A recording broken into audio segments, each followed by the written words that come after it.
onde eu tinha trabalhado todo o período do meu curso universitário, e era na área de banco, na verdade era até o birô de informática que estava chegando no Brasil nos anos 70, um birô de informática de um banco brasileiro que depois foi comprado por um banco americano. E essa compra se deu no momento que estava tudo acontecendo nesse país, né, dentro de um regime militar, né, de governo. Então, havia um controle, digamos assim, de comunicação naquela época, e a gente ia escapando por um lado e para o outro, porque a gente é bem criativo. Dentro das situações mais difíceis, nós brasileiros, conseguimos dar sempre uma saidinha para um lado e para o outro.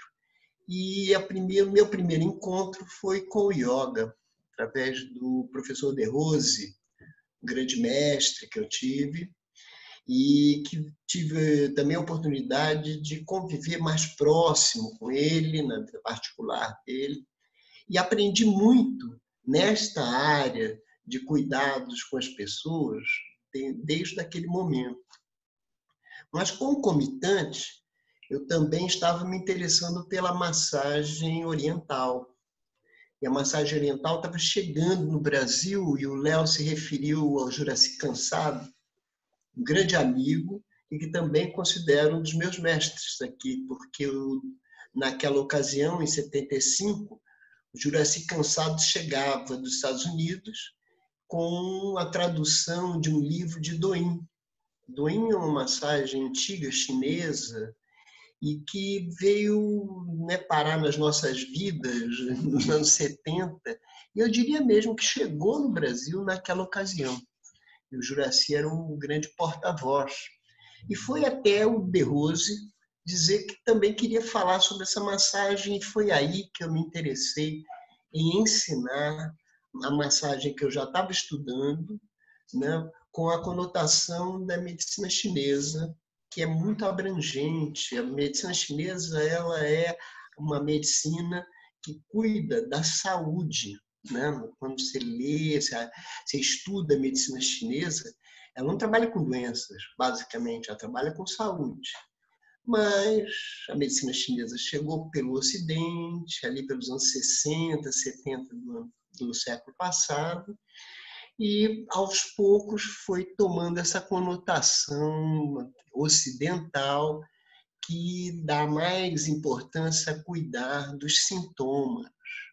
E é assim que ela vem, infelizmente, acontecendo no Ocidente todo, como mais uma forma de cuidar de sintomas, quando, na verdade, não é bem isso. A medicina chinesa, ela propõe para você cuidar da saúde sempre, e não só com a massagem, com a acupuntura, ou com a fitoterapia, mas também com exercícios, uma boa alimentação. Então, saúde, para mim, tem todos esses aspectos. E me interessei muito pela massagem nos anos 70, porque também a proximidade corporal das pessoas não era tão intensa nesse aspecto de cuidar da saúde. Era uma época, assim, de grande liberalidade, de ordem social, afetiva e sexual mesmo. Foi uma época de grande abertura. E, nessa ocasião, nos anos 70 também, no Rio de Janeiro e em São Paulo, onde eu frequentava, eu comecei a vir a São Paulo no final dos anos 70 com o De Rose, para um programa da Xênia Bia, muito antigo, na Rede Bandeirantes, e a gente vinha e falava sobre os temas yoga, massagem, yoga para gestantes, né? Em 1975 é o ano que nasceu a minha primeira filha, e nós tivemos em casa. Naquela época isso não era ainda muito comum, aliás, tinha deixado de ser comum na época que eu nasci, nos anos 50, porque antes, né? Minha irmã está por aí assistindo, minha irmã mais velha do que eu há alguns anos, e ela nasceu em casa. porque ainda naquela época era mais comum nascer em casa. A minha irmã chama Miriam, ela está dando tchauzinho. E ela, na verdade, né, antecedeu o meu nascimento, nascendo em casa. E eu, por uma questão também familiar ali, fui nascer no hospital. Eu sou já parto de hospital também. Mas em 75 tive a oportunidade, um empenho também de ajudar no parto da minha filha. Ajudar, que eu digo, é porque só estava a mãe e eu. Então tinha que ajudar mesmo. Quem faz tudo no parto é a mulher. O companheiro, o médico, a parteira, só está ali mesmo para acompanhar o parto. O parto é a mãe, né? O parto é tudo da mãe. Mas tive essa honra. Isso me deu o estímulo para seguir em frente, cuidando da saúde da melhor forma possível. Então, já daquela época, eu me tornei vegetariano. A gente ainda não tinha ainda a consciência plena do veganismo, que é o que eu sigo hoje. Até muito inspirado pelo Léo mesmo. O Léo já é vegano há mais tempo, e eu vejo como é que ele cuida da saúde dele através da alimentação, além de todas as outras coisas que a gente faz junto também. Mas a alimentação é muito importante, né? E aí, final dos anos 70, a gente tinha muita concorrência com a prostituição com o nome de massagem para executivos. No Rio e em São Paulo, muitos lugares oferecendo massagem para executivos, que, na verdade, era massagem com uma conotação sexual. Nada contra a massagem com a sexualidade, até porque o Tantra, né, as práticas de Tantra sempre promoveram isso. Mas dentro de uma outra cultura, dentro da nossa cultura, isso era espantoso, né? Mas tinha público e as pessoas estavam lá e as casas de massagem crescendo cada vez mais. E eu dirigi uma associação, né, aqui em São Paulo, no começo dos anos 80, com o nome de Amor, Associação de Massagem Oriental.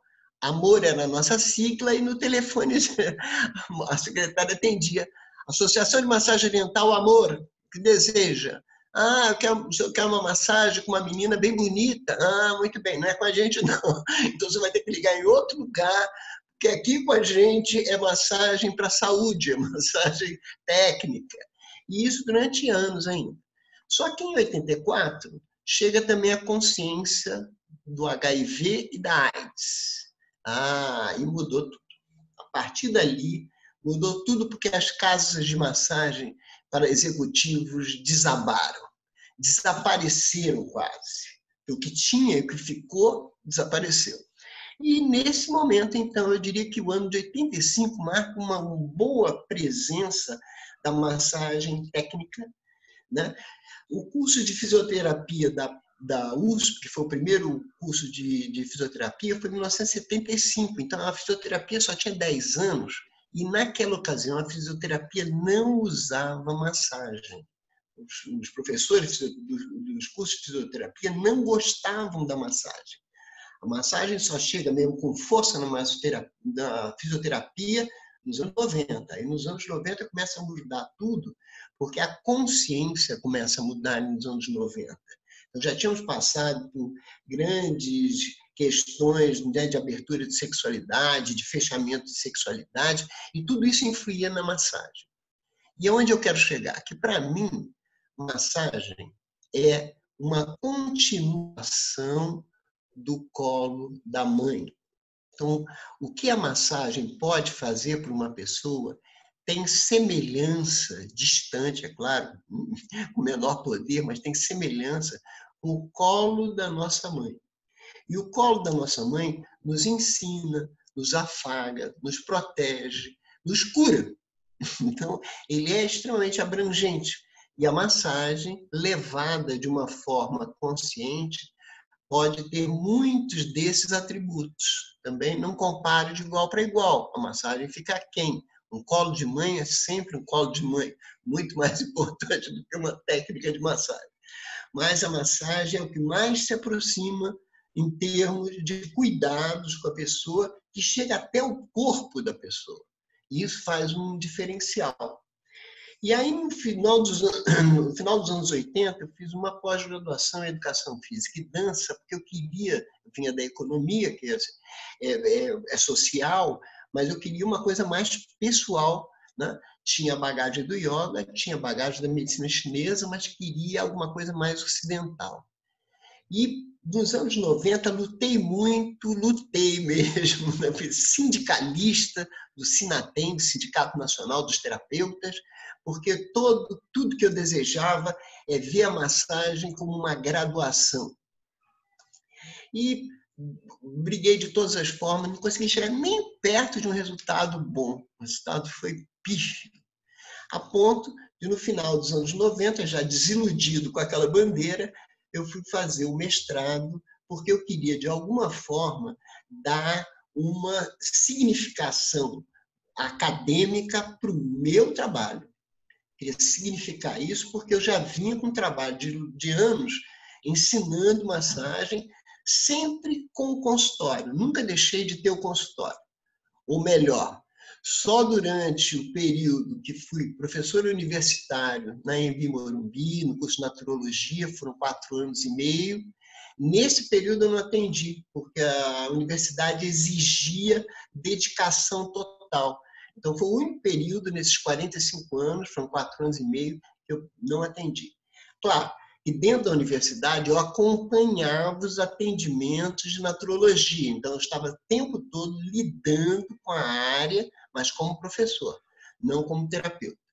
E readquiri isso logo que saí da Anhembi Morumbi, no ano de 2009, e de lá para cá venho voltando a esse tema. E a massagem sempre como uma forma de cuidar das pessoas, mas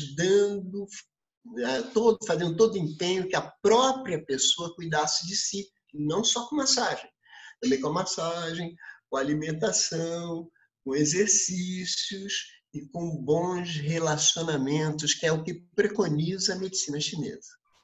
No final dos anos 90, consigo começar a fazer um trabalho, um estudo já espiritual, né? Saindo daquele tempo todo dentro do hinduísmo e voltando ao cristianismo pelo Santo Daime. E aí passo a ter, foi em 99, 98, 99, passo a ter um convívio mais próximo com Léo, que é o comando da nossa igreja, eu participo do Céu da Lua Cheia, uma igreja do Santo Daime, que ligado ao Santo Daime, mas que tem uma abertura grande com o xamanismo. E agora, né, nesse resumo rápido, gostaria de entrar mais no tema. Ô, Léo, você lembra daquele final dos anos 90? Como é que era o Daime naquela época? A gente falava do Daime, falava de ayahuasca, e pouca gente conhecia. Como é que você via isso naquela época? Fala um pouquinho do Daime no final dos anos 90. Era tudo mais insípido, sem dúvida nenhuma, né? Basicamente foi nessa época que começou a ser conhecido aqui no Sudeste, né? Muito embora é uma doutrina de 1930 né, lá dos anos 30 com o mestre Irineu, mas ela vai chegando no Sudeste mais ou menos nesses anos, no finalzinho dos anos 80, né, e no comecinho dos anos 90. Né? Então, era tudo muito insípido, tudo muito novidade para nós, né? Mas já tinha um grande pesquisador, né, que era um etnobotânico, que ele previa, assim, junto com os colegas dele, que a expansão do que era chamado dessas igrejas verdes, que ele chama, né, que aí seria a União do Vegetal, o Santo Daime, a Barquinha, a Native American Church nos Estados Unidos, enfim, várias outras instituições, não é, que se utilizavam de enteógenos, né? Mas era tudo muito, né?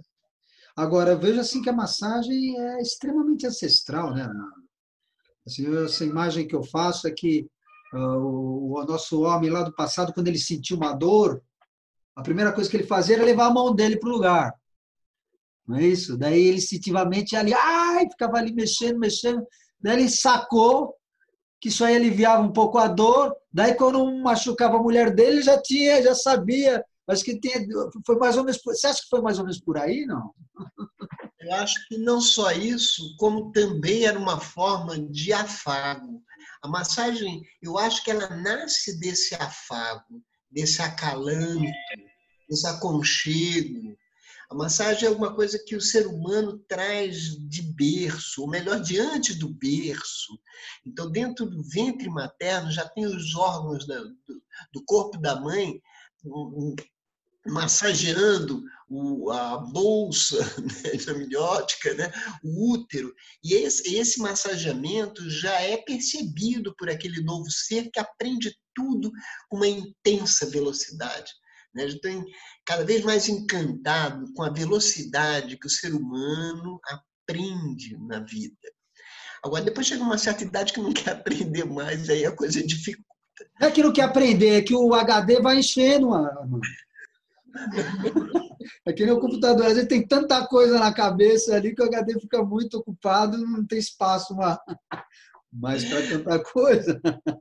Deve ser por aí. Eu acho que eu e você já estamos usando HD externo, porque a gente continua aprendendo. É verdade. É Então, assim, verdade.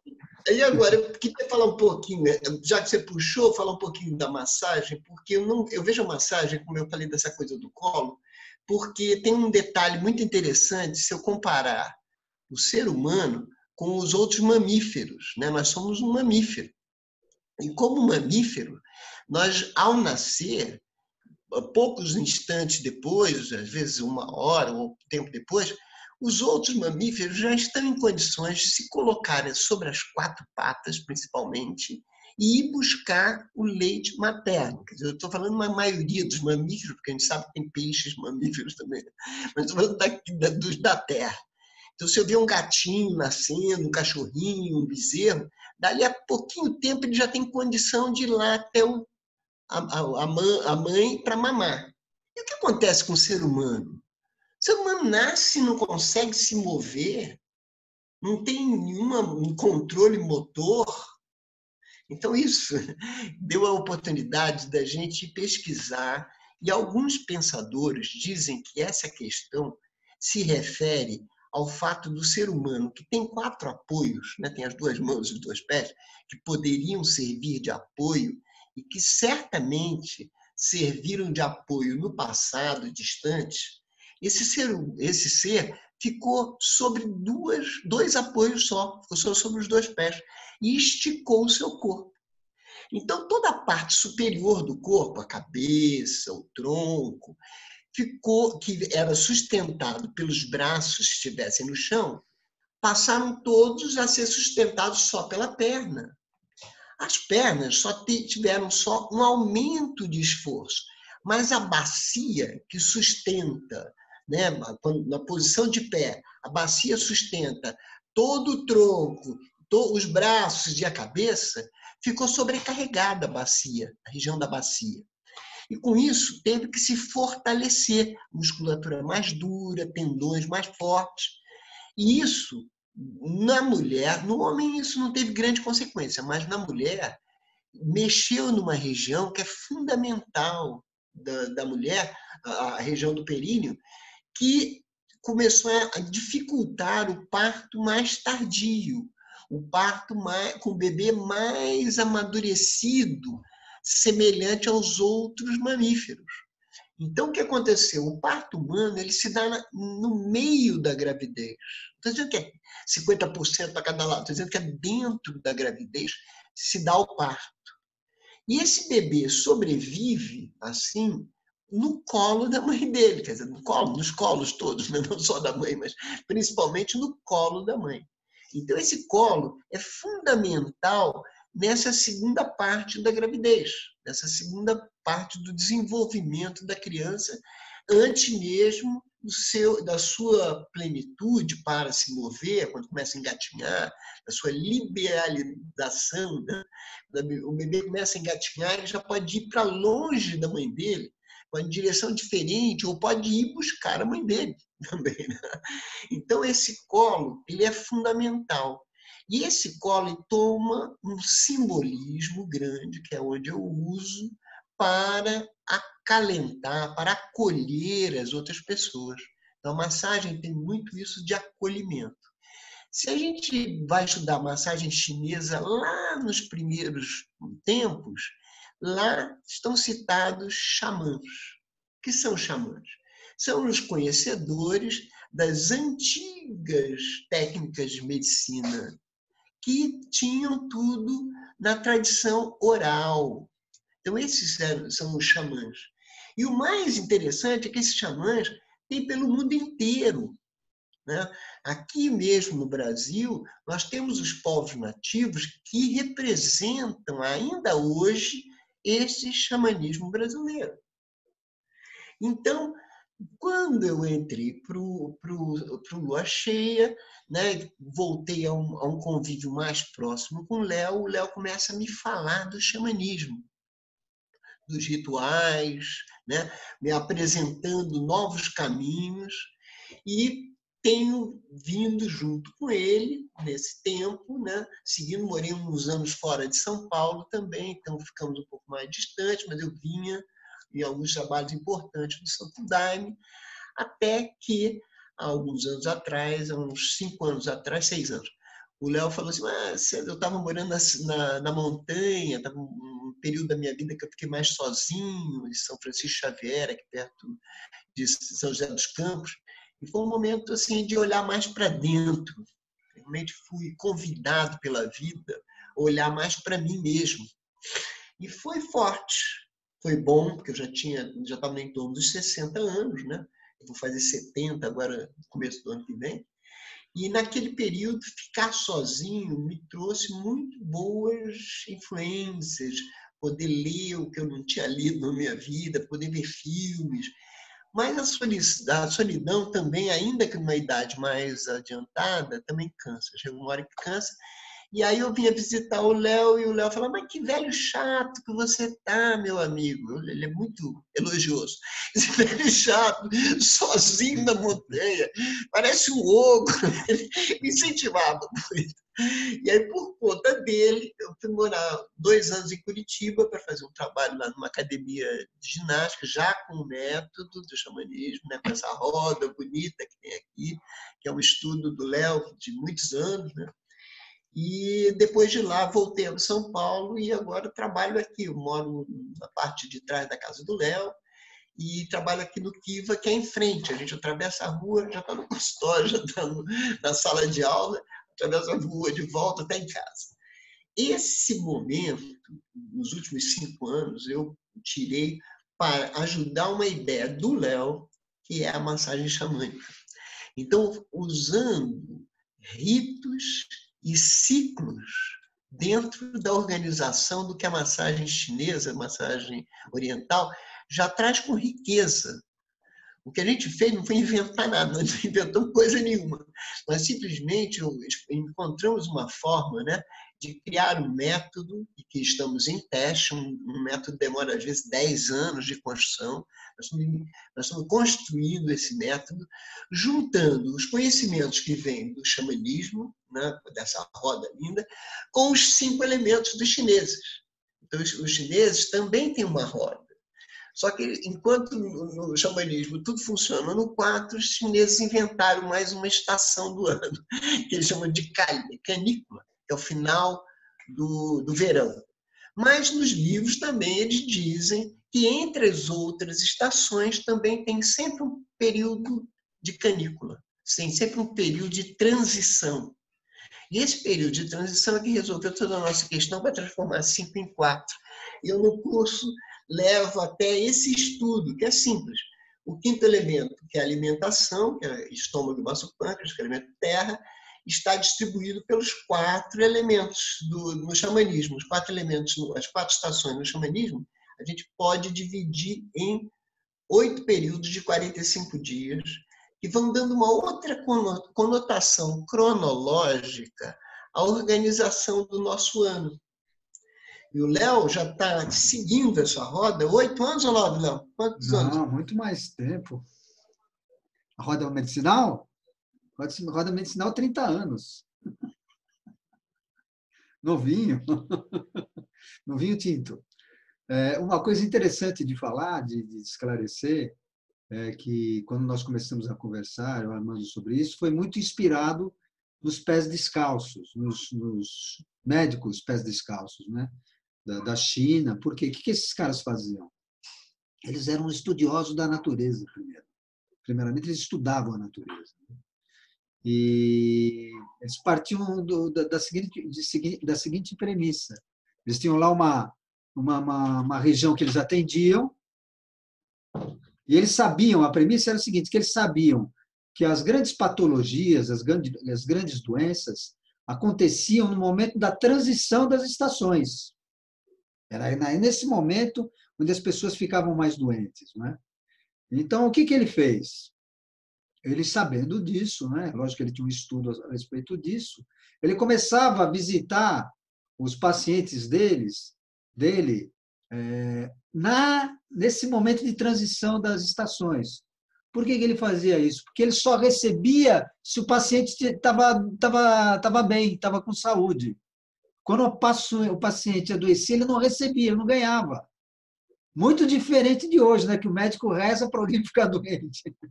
Com todo respeito, né? Ele não ganhava pela doença, entendeu? Ele ganhava pela saúde, que deveria ser assim os planos. Os planos de saúde deveriam ser assim, né? Você vai pagando enquanto você está saudável, quando você ficou doente, você não paga. Isso faria com que eles cuidassem mais da nossa saúde, fizessem mais exames preventivos, se envolvessem mais com a nossa alimentação, que é uma coisa que, infelizmente, os médicos, a maioria dos médicos não se envolvem com a alimentação. Então, o médico pega, te faz uma cirurgia de uma doença, um câncer, sei lá, alguma coisa assim radical que você teve. Então, você pergunta: o que eu faço agora, doutor? Você, vida normal. Mas como vida normal, se foi a vida normal que te trouxe para toda essa encrenca que você está recebendo agora, né? Então, essa é uma reflexão. E o que eles faziam? Eles iam lá, tonificavam os meridianos que estavam em baixa, né? Que estavam com pouca energia, sedavam os meridianos que estavam com alta energia, e assim também passavam quais eram as ervas que eles tinham que tomar, qual era a alimentação que eles tinham que fazer, eles passavam tudo para garantir que nas transições de estações eles estivessem firmes e não adoecessem, e eles ganhassem o dinheiro deles, né? Que é muito mais legítimo você pensar nessa forma, né? Você ganha pela saúde do paciente e não pela doença. Então, foi inspirado nisso. Então, foi nisso que o Armando, acho que deu uma saidinha aí, deu algum problema na conexão, daqui a pouco ele deve voltar, e eu, como aluno dele antigo, posso falar um pouquinho, né? Tem umas coisas, por exemplo, que a gente fala para os alunos, mesmo no xamanismo, não é? E às vezes isso entra nas paixões, aquelas paixões ali que tem coisa, por exemplo, às vezes as pessoas falam assim que religião não se discute, né? A gente poderia falar religião e alimentação não se discute, porque a pessoa, quando vai falar da alimentação, ela fala com paixão, ela não fala pensando no que é melhor para ela. Como é que eu vou ficar sem meu bifinho? Como é que não sei o que lá? Como é que eu vou ficar sem o meu queijinho? Né? Como é que eu vou ficar sem... E vai por aí afora, né? Então, tudo vai com muita paixão, né?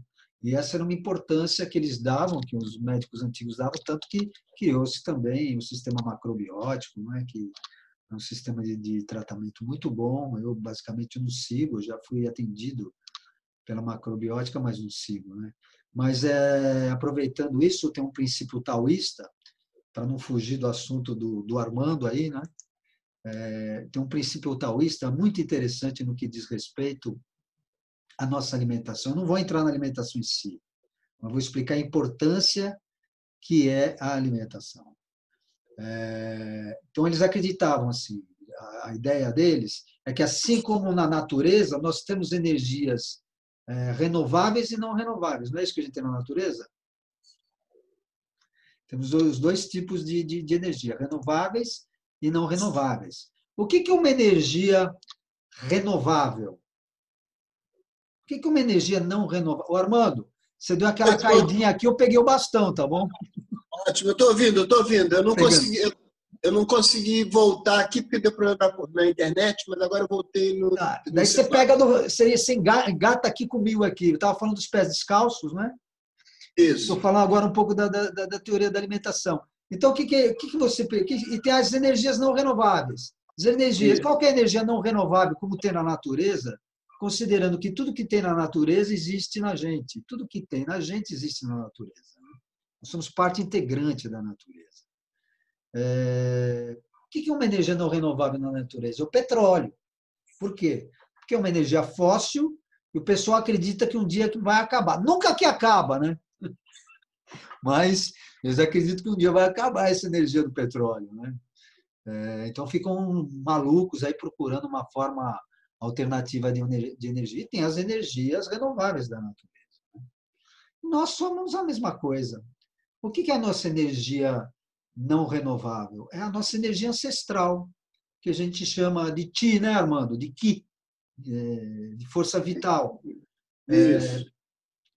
Que você pode energizar de duas formas, ou pelas energias que vêm do céu, isso é taoísmo, isso é princípio de medicina chinesa, né? Você, pegando a polarização em Yang, a energia do céu, que é Yang, não é isso? Que tem a ver com o que a energia do céu? Ar, Atma, atmosfera, respiração. Respiração não só com o nariz, mas respiração também com os poros. Uma boa respiração, um sistema respiratório legal, mas também uma respiração com os poros que você obtém através do quê?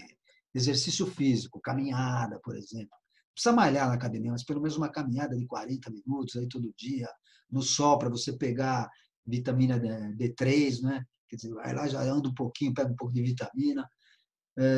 E também de técnicas para enfrentar o estresse, que é o quê? A meditação. Eu não conheço nenhuma técnica melhor para enfrentar o estresse do que a meditação, seja da linha que for. Então, são essas energias que vêm do céu. E as energias que vêm da terra é a alimentação, é a energia yin, é a alimentação que nutre o nosso corpo, que é aquilo que nós somos, aquilo que nós comemos. Então, a máxima é o seguinte: se você não consegue renovar o seu organismo através das energias que vêm do céu e da terra, que são as energias renováveis, da onde que o seu organismo vai ter a energia? Pensa um pouco. Pensa um pouco. Da energia ancestral. E a energia ancestral, sabe quando ela acaba na tua vida? Quando você morre. E a gente deve aprender a morrer, vai se preparar para morrer bem velhinho. O negócio de morrer na velhice não tem nada a ver. Nada a ver morrer com velhice. Nós temos que morrer pagando como uma velhinha que terminou, apaga. Aí você chega para os seus netos, toda para netaiada. Ai, querido, vou dar uma dormidinha. Vai dormir quando você acorda. Mãe, pai, o que vocês estão fazendo aqui? Não é essa morte que todos nós sonhamos? Ninguém quer morrer com doente, com um monte de fio ligado no corpo, tal, não sei o quê, cagando nas calças. Quem quer morrer assim? Morrer com saúde. Então, uma forma, quando você não consegue repor as energias que vêm das energias renováveis, o seu corpo vai ter a energia da energia ancestral, que é não renovável. Ou seja, perdeu, danou, para não falar outra coisa. Perdeu, danou. O que significa isso na prática? Você pega e vê uma pessoa de 50 anos, parece que tem 65. Você já viram pessoas assim? Você pode falar assim, nossa, só tem 50 anos, está toda acabada, corruda, caindo as tetas, tudo, né? Assim como você vê aquela pessoa de 63 anos, como nós aqui, ó, 63 anos com um corpinho de 62. Ó.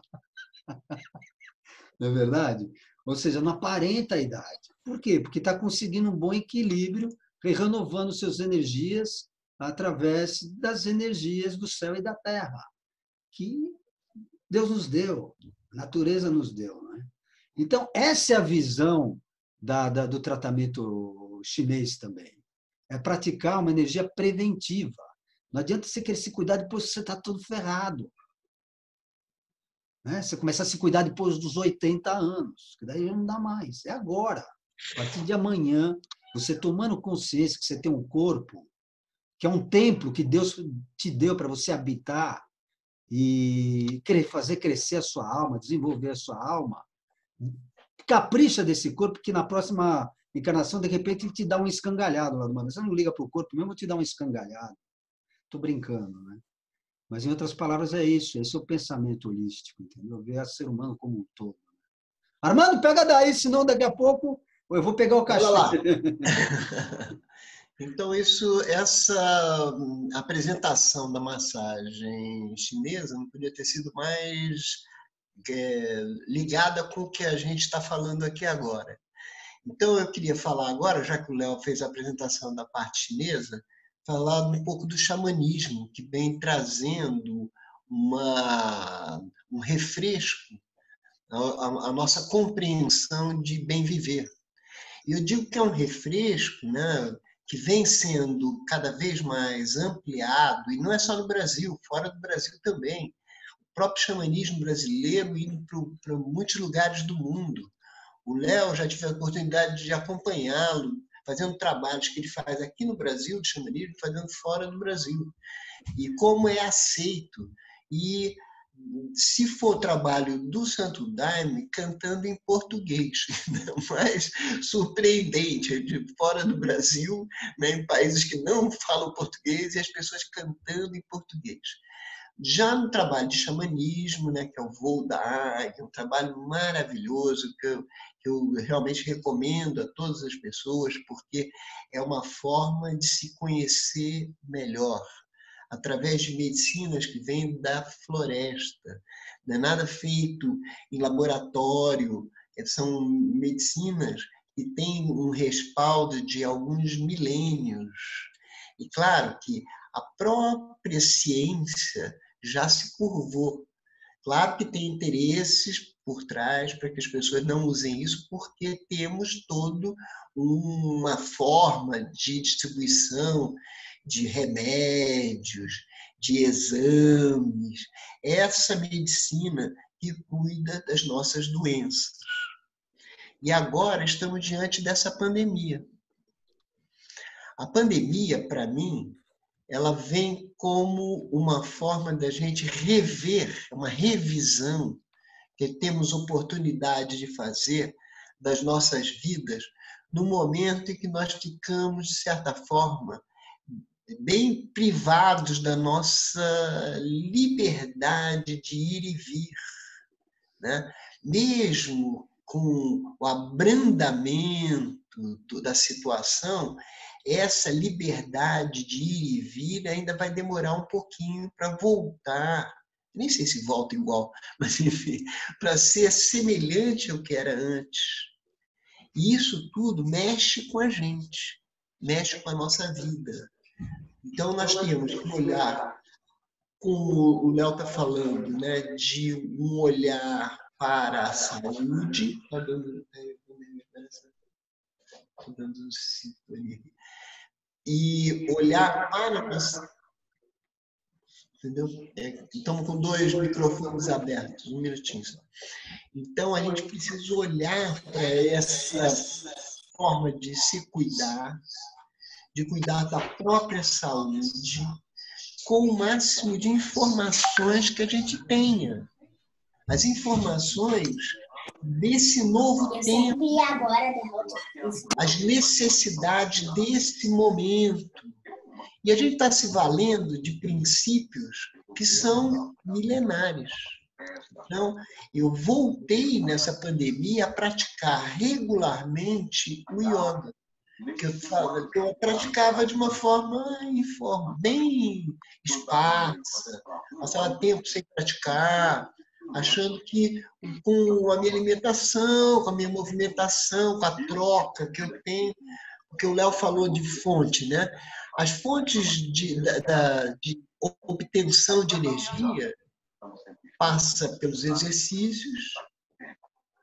Tem alguém com o microfone aberto? Por favor, tem alguém com o microfone aberto que está dando interferência. Obrigado. É toda hora que acontece isso. É muito legal. É um cara muito bacana. Léo, você consegue fechar os áudios? Porque tem tá, uma interferência. Também não é normal nesse mundo de hoje. Agora, e essa coisa de coleguinha? Sabe como é que funciona essa história? Conta aí. Eu morava num condomínio, né? E Bom, vou tentar falar em cima, mas é difícil quando a gente tem uma interferência, alguma coisa está acontecendo. Foi assim, quase que de imediato que nós pegamos a amizade. Ela, menina, sempre muito simpática, a Mara também, hiper extrovertida, e a gente pegou uma amizade muito boa. Parece que acalmou. Então, fiquei. Alô, alô? Estão me ouvindo? Estão me ouvindo, né? Então, para manter a própria saúde, a gente precisa de um trinômio principal. Esse trinômio são exercícios físicos regulares, mesmo que seja caminhada, nem uma caminhada regular, minimamente umas 3 vezes por semana, num parque, numa praia, num lugar aprazível, e que eu faço o exercício desde caminhando lento até caminhando um pouco mais rápido, e para aqueles mais jovens até um trote mesmo, correr um pouquinho. Os mais velhos ficam na caminhada que às vezes pode ser um pouquinho mais rápida para dar aquele calor, depois desacelera, né?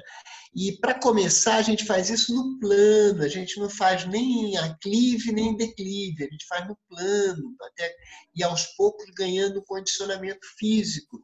E isso é fundamental. A segunda fonte é a da alimentação. É fundamental você ter uma boa alimentação para repor suas energias. E o terceiro item que os chineses falam são as trocas, os relacionamentos. Nessa troca de energia entre as pessoas. E que ficamos, de alguma forma, muito sem possibilidades agora durante a pandemia.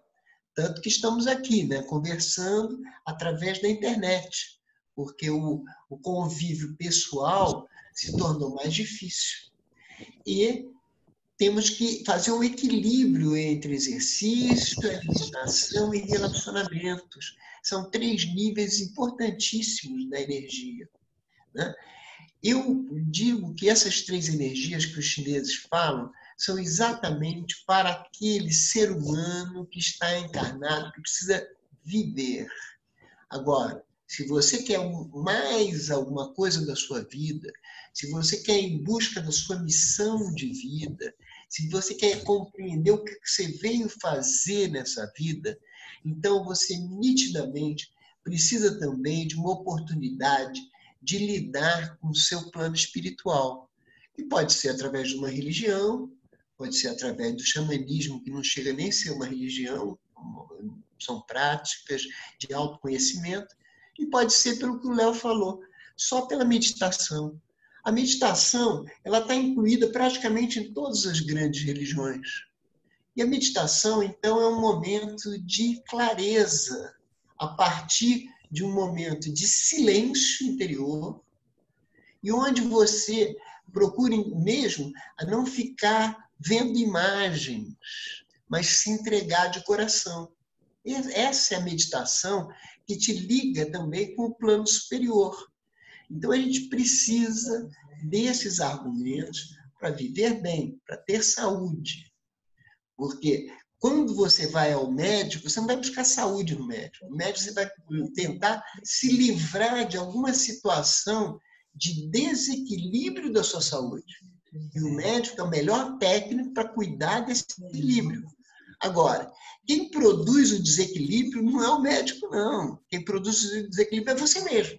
Por isso que a gente tem que ter responsabilidade sobre os nossos atos. Léo, você quer falar alguma coisa? Quero.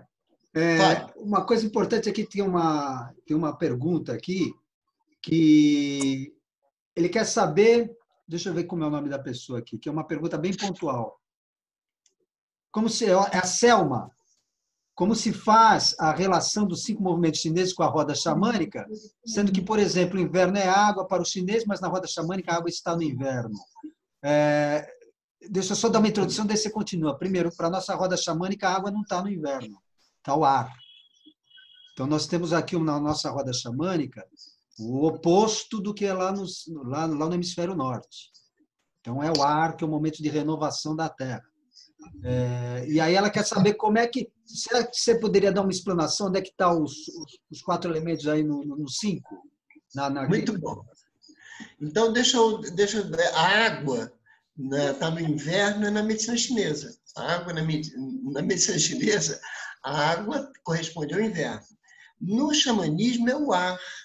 E aí a gente diz, mas então como é que é incoerente? Não, na medicina chinesa não tem ar nenhum. Madeira. Você pode dizer que o ar está no metal, porque o metal representa as proteções aos fogos, ao fogo de fora, que é o sol, e a gente tem a atmosfera como uma barreira, né? A protetora. E tem o fogo de dentro, que é o magma, que nos protege a parte de rocha. Desse encontro da rocha com o ar é que sai a ideia do metal que os chineses apresentam. Mas então, nós fizemos o casamento, e esse casamento é uma ideia mesmo de uma discussão com o Léo, assim, para a gente chegar a alguma conclusão. E a gente ia fazer o casamento pelas estações. O elemento em si, quando você vai ver a descrição do xamanismo, do elemento como água, que tem nos dois, a descrição deixa muitos pontos coincidentes e outros diferentes, porque são maneiras de entender esse ser humano. Então, mas ambas as escolas falam das estações do ano, e pelas estações do ano que nós fizemos a correlação. Então, aqui eu tenho, né, na parte preta tem o outono, que é o elemento terra, estou falando desse xamanismo. Na parte branca, o elemento ar, que é o inverno. Na parte amarela, nós temos a primavera, que é o elemento fogo para o xamanismo. E no verão, nós temos o elemento água, na medicina chinesa. Então, são 4 elementos. Na medicina chinesa, nós temos também, a gente também tem a madeira corresponde à primavera. O fogo corresponde ao verão. Tem esse 5º elemento aqui, que é a terra, o amarelo. Essa parte branca aqui embaixo é o outono, o metal, e a água está aqui no inverno. Então, são 2 escolas. Mas o que a gente, pensando bem? Os chineses falam que o elemento terra é o elemento de ligação. E eu tenho, em livros antigos chineses, o elemento terra no meio. Então, a gente tem madeira, fogo, metal e água. E a terra está no meio. Então, é como se a energia de uma estação para outra sempre voltasse na terra. A terra representa para os chineses a alimentação, meridiano do estômago e baço e pâncreas. Alimentação e digestão. No xamanismo, nós temos as 4 estações divididas ao meio, cada estação dividida ao meio. Então, eles têm o outono, a primeira parte do outono, e a última colheita, que está escrito aqui.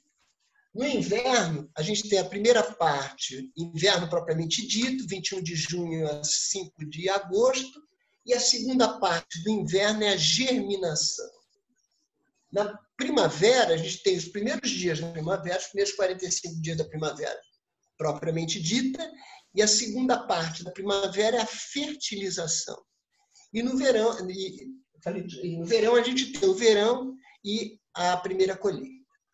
Então, nessas segundas partes, nós colocamos no método de massagem xamânica o cuidado que você tem que fazer de alimentação para trocar de uma estação para outra. A grosso modo, só para a gente entender um exemplo, a grosso modo, no inverno, a gente tem mais aptidão, mais desejo de comer os alimentos cozidos, bem cozidos, nos agrada mais. E no verão, oposto, calor, os alimentos crus, as saladas, as frutas, nos animam muito mais. Então, o que a gente propõe? Né? Então, o que a gente propõe? Que No inverno, alimentação mesmo de inverno, mais cozida. Na segunda parte do inverno, que é o que a gente está agora, a não ser o pessoal lá do hemisfério norte, né? O pessoal lá dos Estados Unidos que está vendo aqui também, eles lá estão no verão, eles estão no final do verão. Nós aqui estamos no final do inverno. E esse final do inverno, ele é muito bom para planejamento. E esse planejamento para alimentação também. Esse planejamento da nossa alimentação para a primavera. Quando chega a primavera, a primeira parte, então, a gente está fazendo essa transição ainda, né? Equilibrando alimentos crus e alimentos cozidos. E a segunda parte da primavera, que é a fertilização, a gente vai começar a preparar a alimentação de verão. Então, na segunda parte de cada estação, a gente está preparando para a transição da alimentação da próxima estação. E dessa maneira, a gente trabalha, por exemplo, falando em meridianos. No inverno, que a gente está agora, os meridianos importantes é bexiga e rins. Esses dois meridianos trabalham a nossa estrutura óssea e as nossas articulações. Então, as articulações ajudam o bombeamento do coração, que está lá no verão. A gente está aqui no inverno. Trabalhando, massageando as articulações, você está cuidando de inverno e também já está preparando lá para o verão. Claro que no meio, na primavera, a massagem é para os músculos e os tendões. No verão, a massagem é para a circulação sanguínea. E no outono, a massagem é especificamente para a pele e para a respiração. Então, dessa maneira, a gente reorganizou o ano. Então, o ano fica numa outra disposição.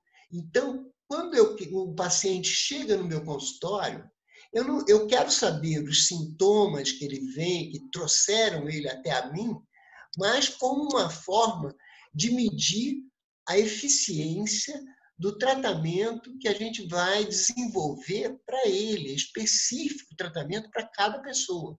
Mas esse tratamento significa como adequar a vida dessa pessoa ao momento do ano que ela está vivendo, que é o que nós estamos fazendo conosco mesmos. Então, esse momento do inverno, eu vou cuidar das articulações, vou saber sobre a alimentação da pessoa e vou dizer, a segunda parte do inverno, na primeira parte a gente faz uma escolha para o novo ano. Na segunda parte do inverno, a gente faz os planejamentos para aquilo que a gente escolheu. Então, vai tendo uma lógica de colocar a pessoa dentro do momento de vida que ela está vivendo. Então, adequando isso. Então, eu pergunto para a Vou mandar o link para tu entrar, mas isso. Tem vários Tem outro microfone aberto aí. Com aquele cabo que faz o... né?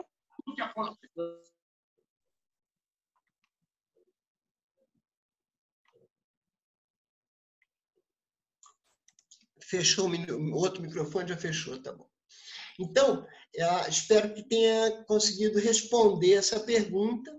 E uma coisa que tem sido muito ventilada nos últimos tempos é como atravessar esse período da pandemia, que nos pegou todos despreparados. Todos nós estamos despreparados para esse evento que já está completando no Brasil 5 meses. Assim que começaram os casos maiores, até tem 5 meses. E uma boa parte desse tempo nós tivemos que parar dentro de casa, reinventando a forma de viver. Então, eu penso para mim, Armando, como é que eu entendo para mim isso? Diante desse vírus, que sabemos muito pouco ainda desse vírus, eu sei que quando aparece uma questão forte assim, eu vi nos anos 60 o aparecimento do câncer.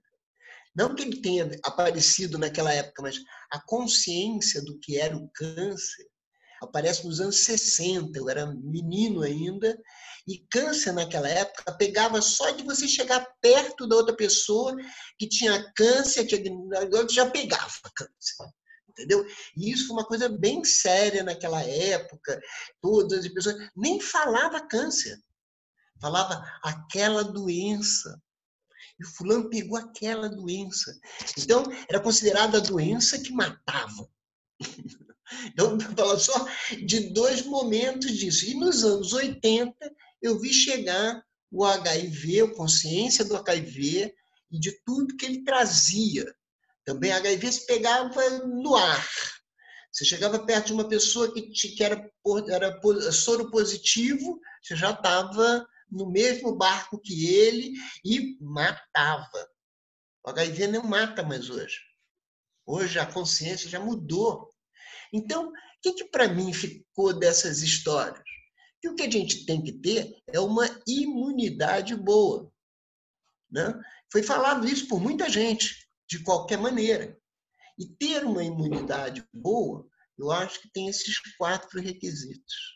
Você tem que estar lidando bem, né, com os exercícios, ainda que dentro da pandemia, com uma alimentação muito mais cuidada, não essa alimentação comum, de todo final de semana ter que beber muitas cervejas e comer churrasco, que é uma coisa que virou, na minha maneira de ver, é uma ditadura.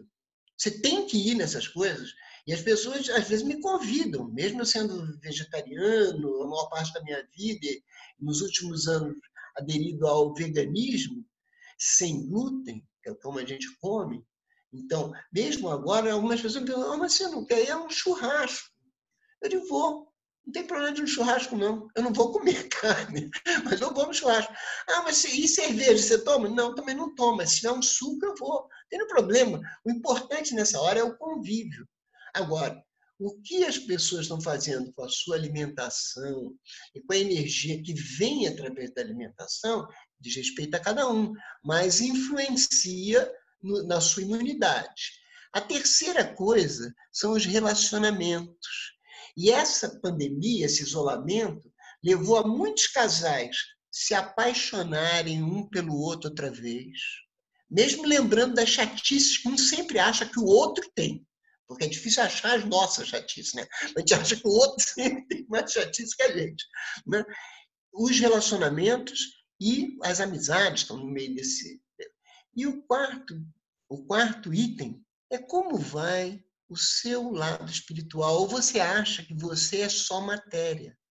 Se você acha que você é só matéria, a medicina chinesa não vai servir muito para você.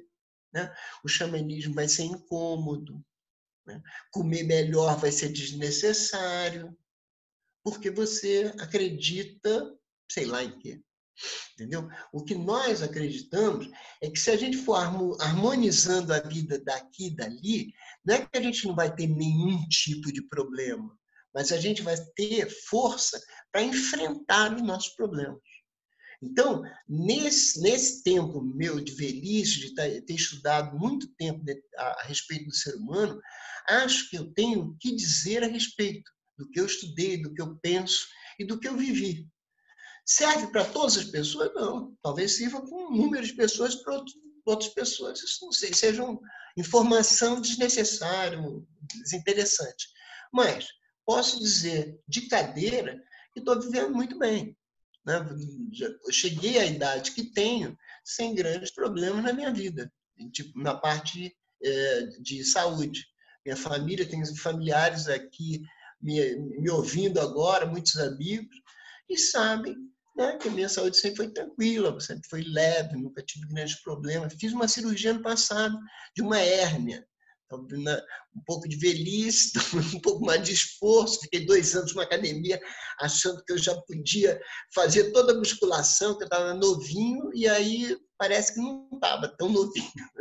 Mas fiz a cirurgia, que é uma cirurgia bem simplinha, e fiquei bem, estou bem. Fale, Léo. Armando, quais são os pontos que você acha que a pessoa pode tonificar o SEDA fazendo seus próprios autocuidados nesse momento da pandemia, no sentido de aumentar algumas coisas. Aumentar primeiro a imunidade. Como é que é alguns pontos que a gente pode fazer para aumentar a imunidade? E outra coisa que essa pandemia está dando também, que é interessante falar também, são os problemas psicológicos que estão acontecendo, emocionais, as ansiedades, síndrome de pânico, e vai por aí afora, né? Que é coisa que são filhos desse momento todo da pandemia, né? Tristeza, depressão. Como é que eles poderiam, que pontos que eles poderiam fazer diariamente, por exemplo, uma acupressura, para poder manter sempre seu equilíbrio não só físico, como mental também, emocional, enfim. Dá uma palhinha aí para a gente. Bom, eu acho que não tem uma fórmula fechada simplinha, mas eu acho que eu posso ajudar o seguinte. Nessa pandemia, a grande questão mesmo, parece que leva a pessoa para o hospital, que leva a pessoa até para o UTI, é a parte respiratória. Aqui no Hemisfério Sul, a pandemia veio pegando o outono, que é a parte que mais exige de pulmões e intestino grosso. Então, aqui para o nosso hemisfério, eu diria que tem alguns pontos do meridiano do pulmão e do meridiano do intestino grosso que eu sugiro da gente fazer diariamente uma pequena prática, porque ela é simples. Esses dois meridianos, eles ficam no braço, então, ao longo do braço. Tá? Então, ele está numa altura que eu posso mexer no meu corpo, pontos importantes. Então, para o intestino grosso, só tem um ponto que está fora dos braços, que é o ponto de alarme. Mas é fácil. Ele fica na altura do umbigo, vou tentar mostrar aqui, na altura do umbigo, na borda desse músculo aqui da frente, que chama reto abdominal. É um músculo que a gente tem, né, vertical aqui, ó, vertical. Na linha do umbigo, bem aqui, na borda do músculo. Você deita a pessoa e pede para ela levantar as pernas um pouquinho, que você, apalpando o abdômen, você sente o músculo.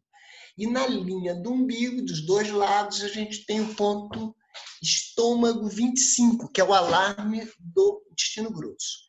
O intestino grosso, nesse caso da pandemia, ele também vai te dar notícias pelo ritmo que você vai ao banheiro e pelo tipo de cocô que você fez. Se está mais durinho, se está mais mole, se permanece muito mole. Então, uma alimentação que está muito mais cheia dos açúcares.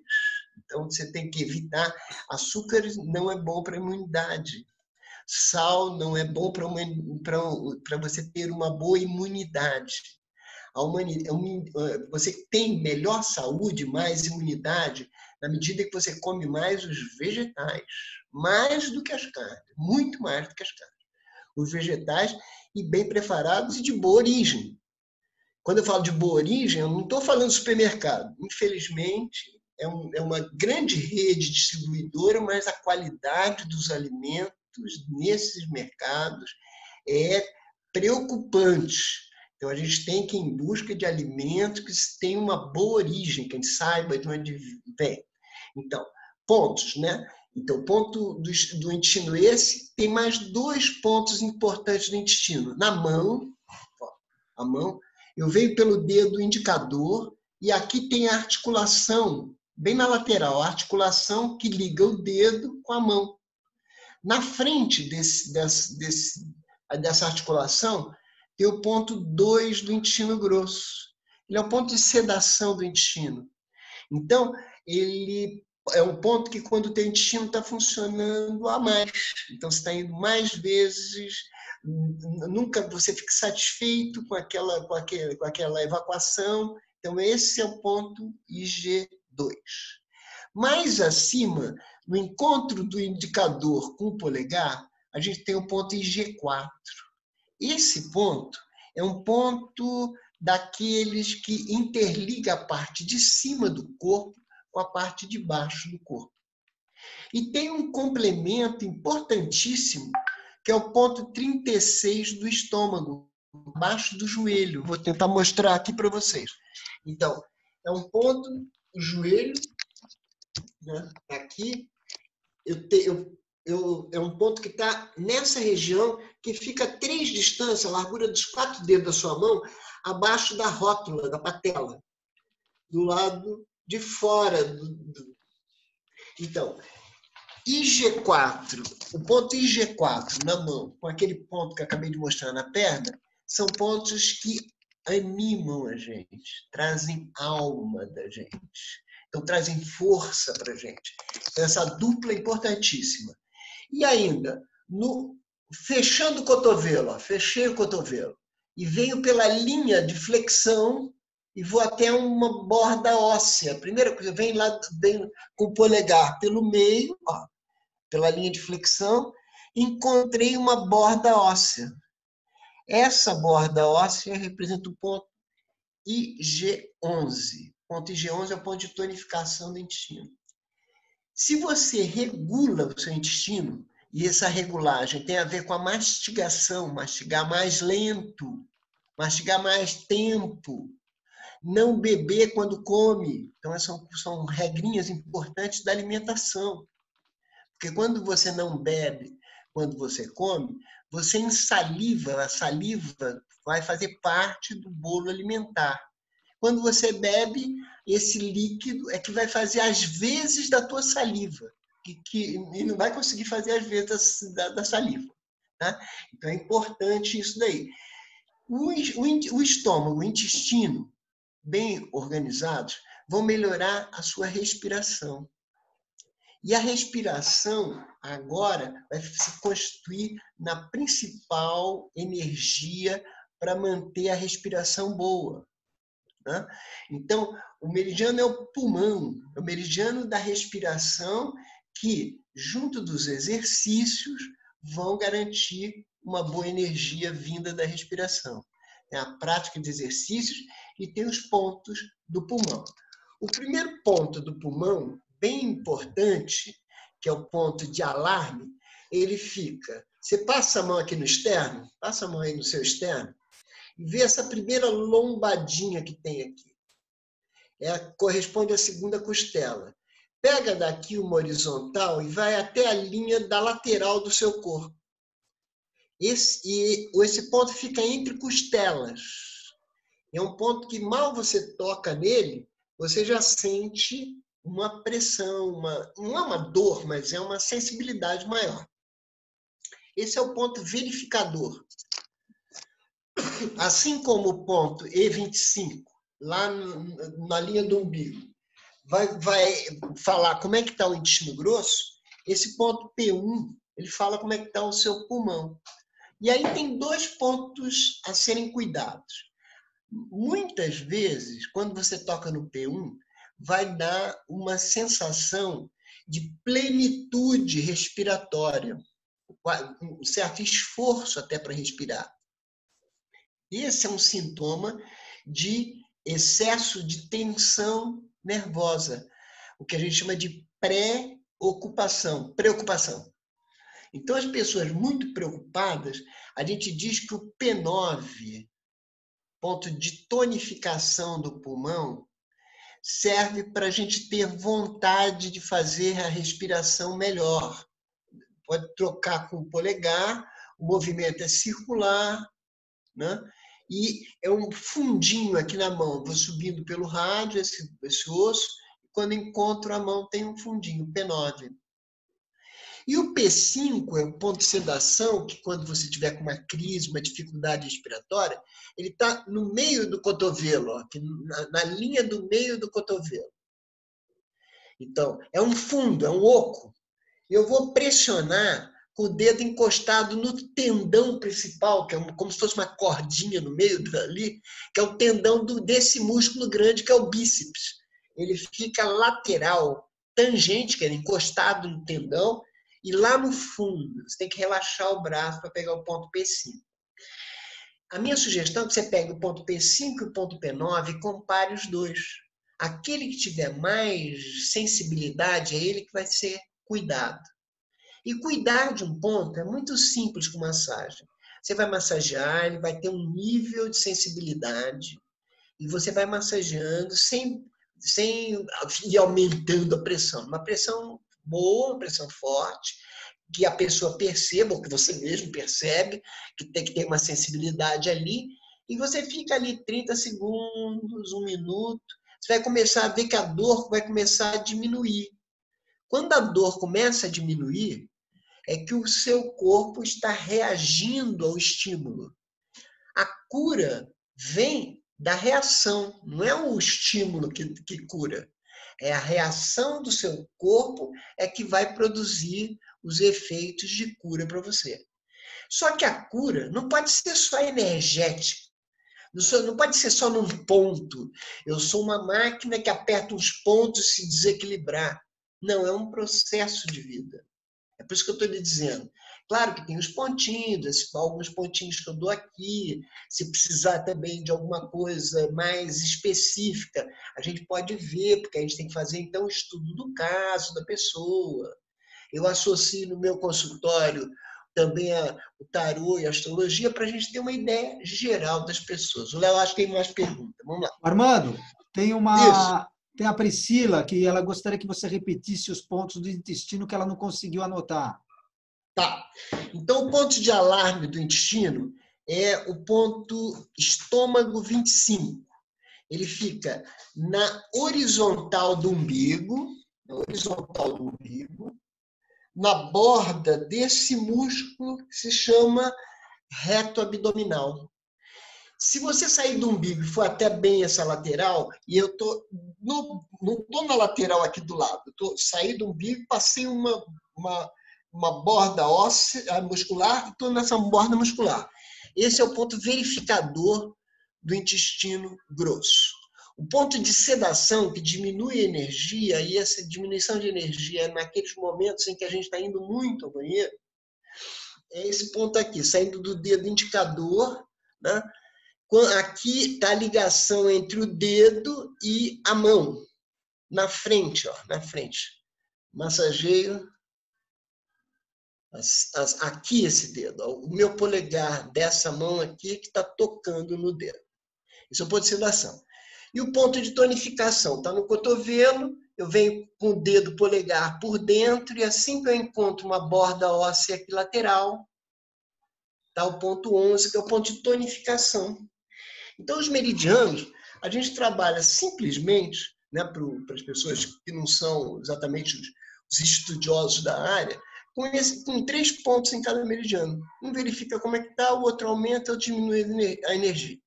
Isso não resolve todos os problemas, mas isso é um recurso que você tem à sua mão para manter o seu equilíbrio.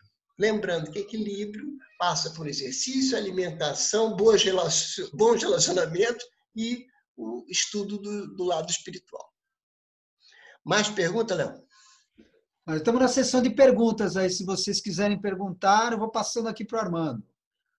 Tá.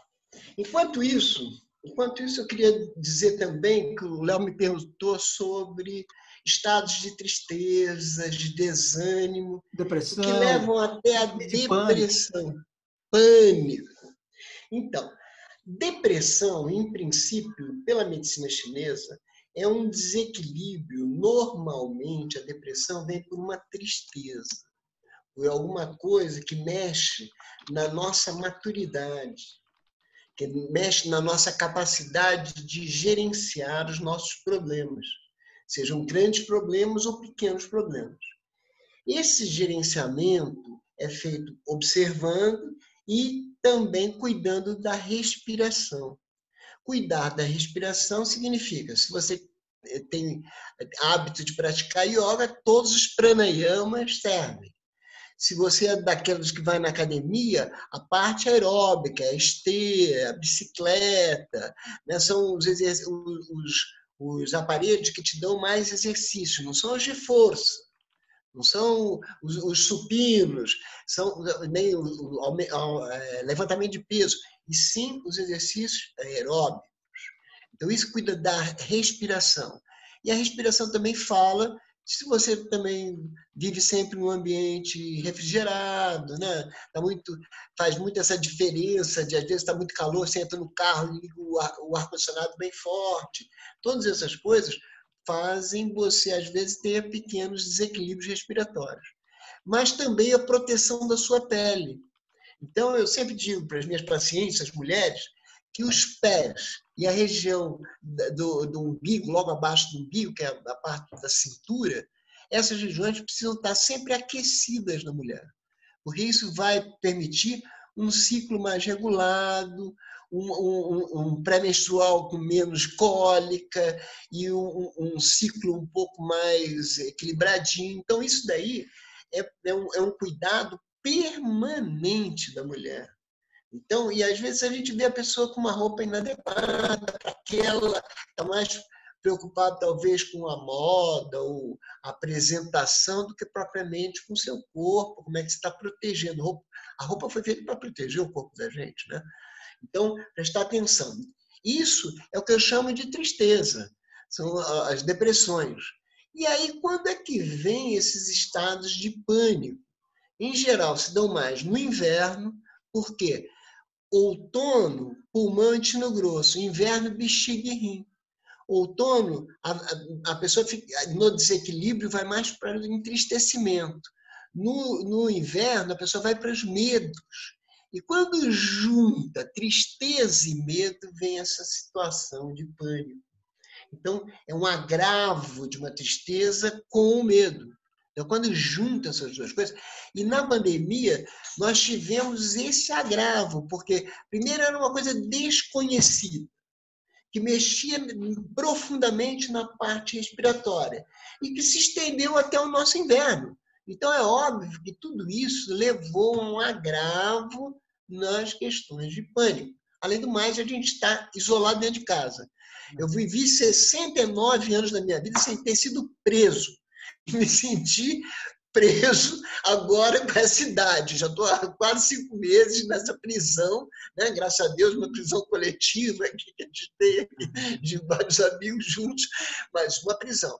Então, tudo isso tem esse agravo emocional, que é uma parte nossa. A própria roda de xamanismo fala que a gente tem um corpo emocional, mas a gente tem um corpo físico, a gente tem um corpo mental e a gente tem um corpo espiritual. Então, eu não estou inventando nada, eu estou falando daqui só o que as teorias têm nos trazido e o que a gente vem experimentando. Uma coisa, vida, fale. Uma coisa que eu acho assim, só acrescentando o que você está muito bem dizendo, é a gente lembrar aqui o que é uma depressão. Depressão é um buraco. É um buraco. Você imagina a pessoa vem numa rotina de trabalho, tá lá, gosta do que faz, rotina de trabalho, então, não sei o quê. De repente, na pandemia, ela perde.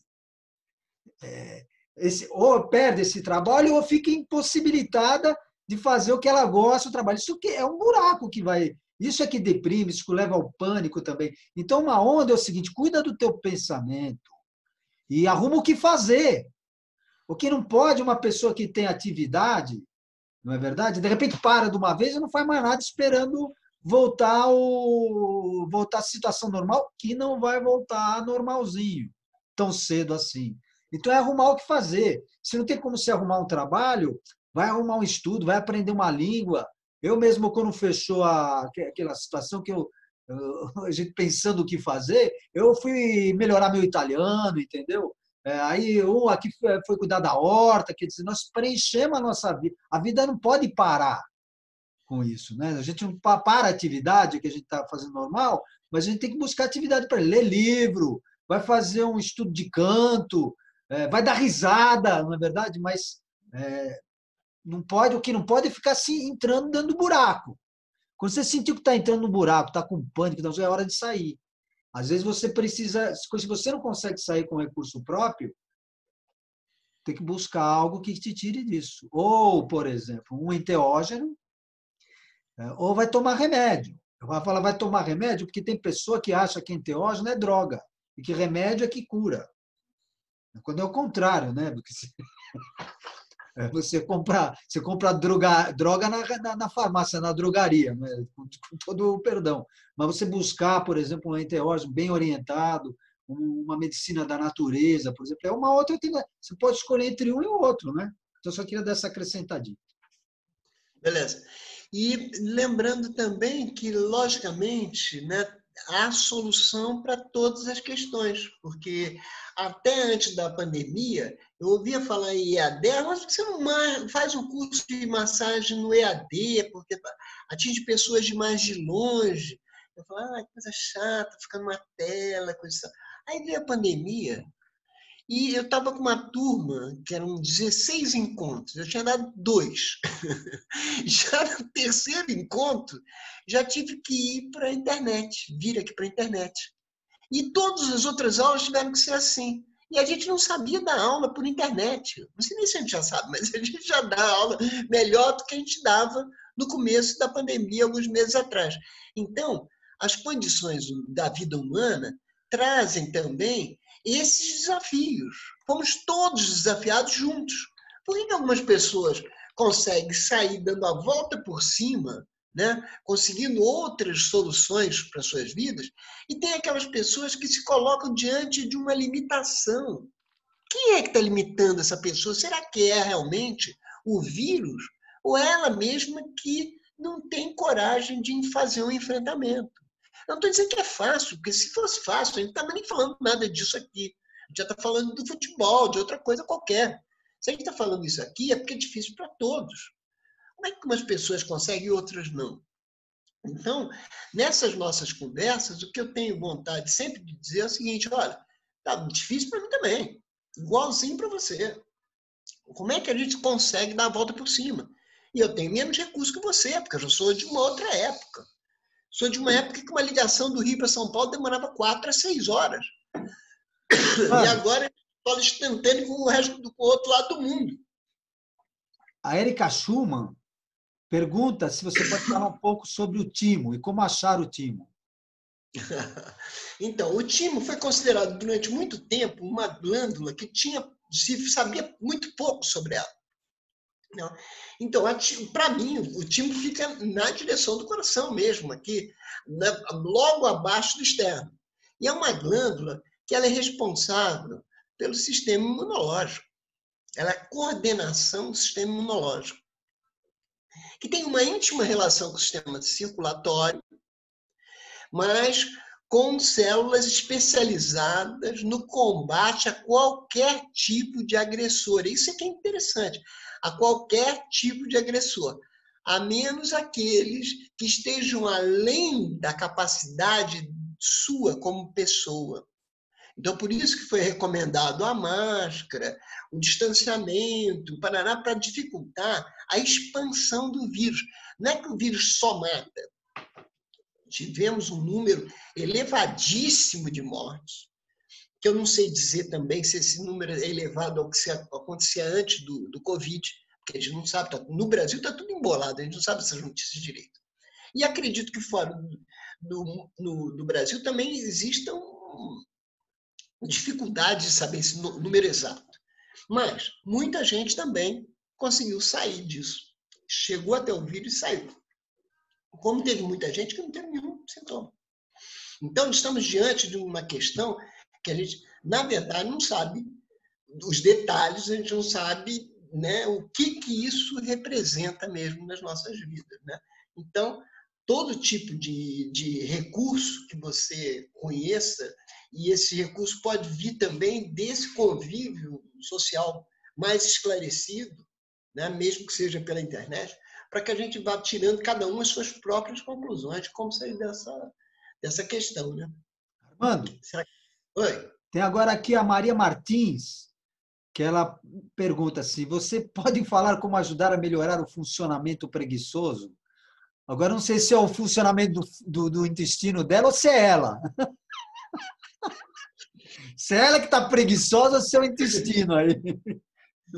Se enquanto eu vou falando aqui ela puder esclarecer, fica mais fácil. Se for do intestino, o intestino, a gente tem 3 máximas interessantes do intestino. A primeira é que o intestino precisa, para funcionar bem, precisa da mastigação longa, lenta. Esse é um primeiro passo importantíssimo.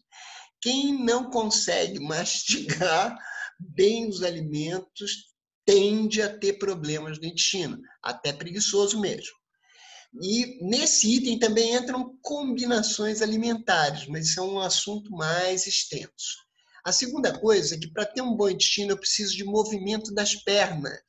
Movimento, tem que caminhar, tem que fazer movimento com as pernas. Não adianta ficando o dia inteiro sentado e muitas vezes de perna cruzada, você não vai ajudar nada em ter intestino. E o terceiro item é beber água. Água, água. Não serve nenhuma outra coisa que não seja água. Para esse propósito, é água. Sabe, água, água. Sabe o que você me lembrou, Armando? Hã? Tem um conhecimento também da medicina chinesa. Eu sei que eu acho que o pessoal pode ser que fique com um pouco de nojo do que eu vou falar aqui. Isso, fala aí, fala aí. Mas é tragar a saliva, tragar a saliva. Como assim tragar a saliva? Você vai engolindo a saliva, que a saliva tem uma série de substâncias que ajudam não só no processo digestivo, né, também com até a gente tem uma coisa instintiva, né, quando corta, você que a gente passa, né, passa guspe, passa essas coisas todas. E isso, como é que eles passam isso? Eles passam falando para que a pessoa tem que comer, mastigar 33 vezes, né, cada bocada. E o que faz esses 33 vezes? Quando você vai mastigando, você está salivando ali e está levando essas substâncias também para o estômago, que são bons. Comer, engolir saliva, gente. Não fica não fica com nojo, porque está de dentro mesmo. Só está vindo para fora, você dá aquela engolidinha ali, aprender a dar aquela engolidinha, assim, quando você fala e viu que encheu a boca, dá uma engolidinha ali, gostosinha, né? Escova os dentes. Então, isso, o engolir, diz que passar a saliva ajuda até na asepsia bucal. Isso mesmo. Coisas pequenas, né? E Léo, também lembrando que essa questão do intestino, né? Se a gente estiver falando do intestino preguiçoso, a gente também está falando, às vezes, de uma atitude diante dos alimentos e a atitude diante de ir ao banheiro. Muitas pessoas estão fazendo uma atividade qualquer, o intestino dá sinal que precisa, né, ir ao banheiro, mas ou a pessoa não gosta desse banheiro, ou só gosta do banheiro da sua casa, ou acha que não é tão importante assim, pode ficar segurando para depois ir no banheiro. E essa é uma atitude que, às vezes, começa a fazer o órgão também sair um pouco do seu equilíbrio, da sua rotina. Então, prestar atenção também nas suas necessidades fisiológicas, né? A Marina Kaeter, Chaher. Existe a possibilidade do intestino cair e pressionar o útero e a bexiga? Existem possibilidades, existem muitas, e às vezes decorrentes das mais diferentes atividades da pessoa, né? Então, se é uma mulher, eventualmente, uma gravidez, né, um parto mais demorado, um longo período de amamentação, a repetição de uma nova gravidez, etc., pode levar a uma situação dessas aí. Mas, contudo, todavia, tudo que o organismo humano se desequilibra por ele mesmo, quando não é um agente externo que venha produzir isso, é recuperável. Então, quer dizer, esse mesmo intestino caído, ele pode ser realmente, voltar ao lugar com massagens, com exercícios, com uma nova conduta de vida, uma nova postura. Então, não se assustar muito com isso, porque às vezes o que eu estou percebendo também são diagnósticos apressados. Os médicos não erram os diagnósticos, mas às vezes te dá um diagnóstico que é um carimbo na tua testa. E a partir dali, então, essa pessoa tem intestino preguiçoso. Pronto. Dali ela criou aquela máxima, ela nunca mais vai se livrar daquilo ali. E aquilo pode ser só uma época da vida dela. São circunstâncias da vida dessa pessoa. Então, cuidar de um paciente é permanente. Correr no médico, o cara mandar fazer exames e te dar remédio, isso para mim não é cuidar. Isso daí é um livre-se rápido dos pacientes, porque é isso, exame, remédio e cirurgia. Se não for outro caso, não tem outro jeito. Não tem outro jeito de cuidar das pessoas, é só essa maneira. Então, ou os médicos não estão sendo preparados para esse outro jeito, e aí é simples, eles cuidam da área de doenças, ou então nós todos estamos muito equivocados e o que está certo é o que está aí acontecendo. Que a gente acha até que, né, de onde será que veio esse vírus, por que se espalhou, Por que está nessa correria toda das vacinas? Se essas vacinas vão ser realmente úteis, ou se elas vão trazer imunidade para o Covid, trazer uma outra sequela, né? Ou se vão trazer o próprio Covid via vacina para a pessoa, como aconteceu com outras vacinas no passado. Então, vacina é muito bom. Não sei se é extensiva a todas as pessoas. Essa é a questão. E aí vai haver uma exigência, né, do Estado para viagens internacionais dessa vacina. E aí a gente tem que tomar, mesmo se a gente não queira tomar.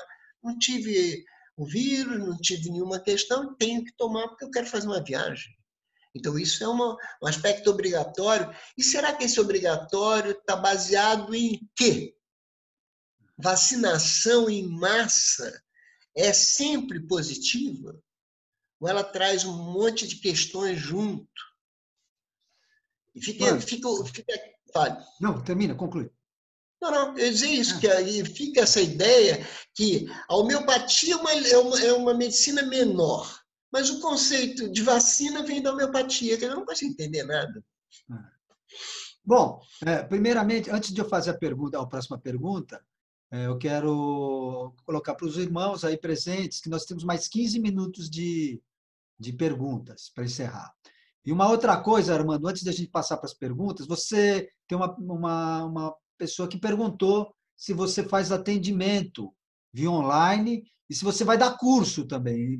Fala um pouquinho sobre isso para eu passar depois a próxima pergunta. Sim. Agora entrei na área do curso digital.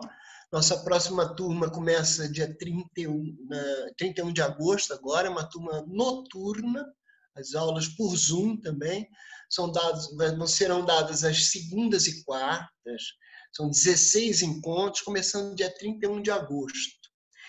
E estou voltando ao atendimento presencial, de 1 ou 2 pessoas por dia no máximo, kit, maca, todo mundo de máscara, né? Traz um chinelinho para entrar aqui. E inaugurei também nessa época o atendimento à distância, onde eu faço uma orientação da pessoa, o que ela tem ali de reclamos, quais são os objetivos dela, vou fazendo vários estudos junto com ela, a gente olha o mapa de Natal, a gente olha o trânsito, como é que está agora, coloca um tarô, faz a ficha de anamnese, só não dá para eu ler pulsos porque a pessoa está à distância. Mas então faço uma avaliação dos sintomas, a gente tem perguntas de inverno, perguntas de verão, e dentro disso a gente estabelece algum planejamento. E nesse planejamento tem as sequências de automassagem. Então, pontos que eu vou passando para a pessoa e a gente vai fazendo um monitoramento via WhatsApp. Então, a pessoa tem aquele tempo, geralmente 2 horas de atendimento, seja no consultório, seja online, e ali a gente começa a fazer um grande trabalho de organização, que é isso que eu faço, organização da vida da pessoa para ela viver bem. Isso vai ser pela plataforma do Zoom, né? Vai ser pela plataforma do Zoom, sempre. E como é que as pessoas vão saber sobre o curso, sobre o horário? Então, no Instagram, Massagem Xamânica, no Instagram, uma forma de achar, né? @ Massagem Xamânica. Nesse grupo aqui que foi formado, a gente vai deixar um link de comunicação e também na página do Facebook, Armando Astrigésilo e Massagem Xamânica também. Bom, então tem aqui, uma pessoa pergunta aqui, perguntou para mim e para você, se que ela tem diverticulite e esofagite, se água com limão morna pela manhã é positivo. Responde você primeiro, vai, depois eu vou. Bom, o que a água com limão morna faz? Ela alcaliniza o corpo, é lógico que é positivo. Sem dúvida nenhuma é positivo. Também, assim, água morna com vinagre de maçã é positivo, tudo em jejum. Eu, por exemplo, tenho tomado água morna com própolis vermelho todos os dias. Então, é óbvio que isso vai ajudar, sim, no processo, como na saúde como geral. Então, mas eu já tive pacientes com diverticulite e o que a gente pegava primeiro era a parte alimentar. Então, a gente fez uma grande avaliação alimentar e o que poderia estar incomodando na diverticulite, provocando esse IT, que é o processo inflamatório. Né? Então, o que está provocando esse processo inflamatório? Está relacionado, geralmente, com grandes tristezas, ou quando a pessoa se julga incapaz de resolver uma determinada questão na sua vida. Então, que a maturidade está em baixa. Então, a autoestima baixa também. Então, a gente tem que olhar como um todo. Mas eu vejo que a água com limão pode trazer algum benefício, sim. Acho também, como você, que alcalinizando o organismo, há uma boa chance. Mas não adianta água com limão e depois comer açúcar. Açúcar vai levar ao extremo da acidez e muitos outros alimentos que nos levam à acidez. Até a água, né, Léo? Até a água, mesmo se não for bem alcalina, também não faz tão bem quanto as outras. Né? Ela quer saber um ponto, se tem um ponto para diverticulite e esofagite, que você recomenda para ela fazer. Então, esse ponto da diverticulite pode-se usar os mesmos pontos que eu falei do intestino, porque é ali naquela a região que está. No entanto, se você tem dificuldades na hora que você vai eliminar os resíduos sólidos, aí essa diverticulite pode ter um agravante também lá no final, no reto. Então, a gente tem que ver que tipo de diverticulite, que agravo você tem.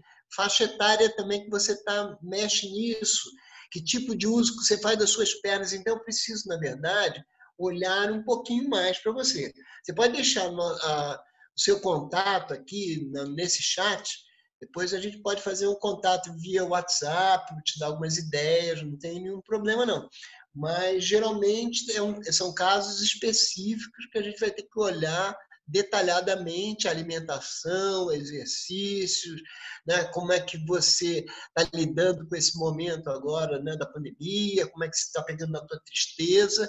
E aí tem vários pontos que a gente pode colocar. Onde dói, onde você sente dor, você pode aplicar um massageamento leve, porque a gente tem um princípio que em lugar que a dor é muito aguda, que é uma dor aguda é aquela dor que é num ponto certinho.